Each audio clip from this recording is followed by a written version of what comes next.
தினமொரு கோலம், சிக்கு கோலம் நம்ம பாரம்பரிய கோலத்துல இன்னைக்கு என்ன கோலம் பார்க்க போறோம்னா, 6 புள்ளி நேர் புள்ளி 2. அதாவது 6, 4, 2 2யும் 2 பக்கமும் வச்சிருக்கேன். நடுவுல 6 இருக்கணும். ஒரு தடவை தான் 6 வைக்கணும். 4, 2 அந்த பக்கம் 4, 2 இந்த மாதிரி கொண்டு வந்து இந்த புள்ளிய வச்சுட்டுங்க.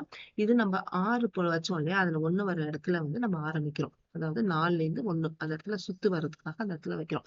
இப்ப 2 இருக்கிற முடிச்சோம் இல்லையா? கடைசியில அந்த ஒரு பக்கத்துல இருக்கிறதுல நம்ம வளைச்சு கொண்டு போய் 4ல இருந்து 2க்கு கொண்டு வந்து இந்த யூ பேட்டர்ன் கொண்டு வந்து நம்ம கம்ப்ளீட் பண்றோம். இந்த பேட்டர்ன்ல இருந்து அங்கேருந்து நடுவுல 6 வச்சோம் இல்லையா? அந்த இடத்துல வளைவா நம்ம கொண்டு போகணும். இத திருப்பி நான் ஆப்போசிட் சைடு பண்றதுலயும் பண்றோம். இப்ப இந்த பக்கம் நம்ம 6 வச்சோம் இல்லையா? அத சுத்தி இந்த பேட்டர்னா கொண்டு வரணும். கொண்டு வந்தீங்க அப்படின்னா ஒரு சைடுல நமக்கு முடிஞ்சிரும். இதே மாதிரி 6ஓட அந்த பக்கத்துல ஒரு யூ பேட்டர்ன் கொண்டு வரதுக்கு அந்த சிக்க கொண்டு வந்து சுத்தி பண்ணா உங்களுக்கு கரெக்டா இருக்குங்கிறதுனால இப்ப சுத்தி காட்டுறேன். இப்ப சுத்தி வர்றப்போ உங்களுக்கு கை வாகுக்கு வந்து கரெக்டா இருக்கும். இப்ப இந்த பேட்டர்ன்ல இருந்து நம்ம அது 2யும் 2 இருக்கிற இடத்துக்கு கொண்டு போய் 4ல இருந்து 2ல கொண்டு போய் நம்ம முடிச்சோம் அப்படின்னா இது ரொம்பவே ஈஸியான தினைக்கும் போற ஒரு அழகான சின்ன சிக்கு கோலம். இதை நீங்க ட்ரை பண்ணி பாருங்க. நம்ம சேனலை லைக் பண்ணுங்க, ஷேர் பண்ணுங்க. இது மாதிரி நிறைய வீடியோஸ் பார்க்கலாம்.